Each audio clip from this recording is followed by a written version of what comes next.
అసలు వీళ్ళేంటండి ఎలా ఉన్నారు? అసలు రంగు పడిద్ది టాస్క్ చూసినప్పుడు ప్రియా అండ్ శ్రీజ ముందు నుంచే వీళ్ళు చాలా యారగెన్సీగా ఉన్నారు. బట్ ఈ టాస్క్ లో వీళ్ళ యారగెన్సీ అండ్ వీళ్ళ బిహేవియర్ ఒక పీక్స్ కి వెళ్ళిపోయింది. ఆ ఎపిసోడ్ చూసిన తర్వాత జనాలకి వీళ్ళ మీద ఉన్న చిరాకు ఇంకా పీక్స్ కి వెళ్ళిపోయి ఉంటుంది. ఎందుకంటే వీళ్ళు ఫస్ట్ లో రంగుపడితే టాస్క్ ఎవరెవరు ఆడుతున్నారు? Manish and డిమాన్ Pawan and Bharani garu Emmanuel, వీళ్ళు నలుగురు ఆడుతున్నారు.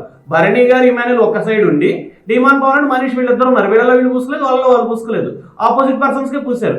అప్పుడు అరవకుండా, అప్పుడు నోళ్ళు ఎత్తకుండా, అప్పుడు గోల చేయకుండా ఉన్న ప్రియా శ్రీజ గారు వాళ్ళలో ఒకరు అవుట్ అయిపోయారు కదా, మనీష్ గారు అవుట్ అయిపోయారు. మనీష్ గారు అవుట్ అయిపోయిన తర్వాత అప్పుడు వస్తున్నారు commoners versus celebrities, commoners versus celebrities. అసలు వీళ్ళు ఎక్కడ కామనర్స్ అండి? అసలు వీళ్ళకి ఉన్నంత ఫాలోయింగ్ వాళ్ళకి లేదు. ఒక విధంగా చెప్పాలంటే వీళ్ళు బిగ్ బాస్ కి అగ్ని పరీక్ష షో ద్వారా వెళ్ళి అసలు బిగ్ బాస్ సరౌండింగ్స్ ఉన్న ఆడియన్స్ మొత్తానికి వీళ్ళు తెలుసు. ఇంకా సెలబ్రిటీస్ కి ఏ ఒపీనియన్ లేకుండా సెలబ్రిటీస్ లోపలికి వచ్చారు.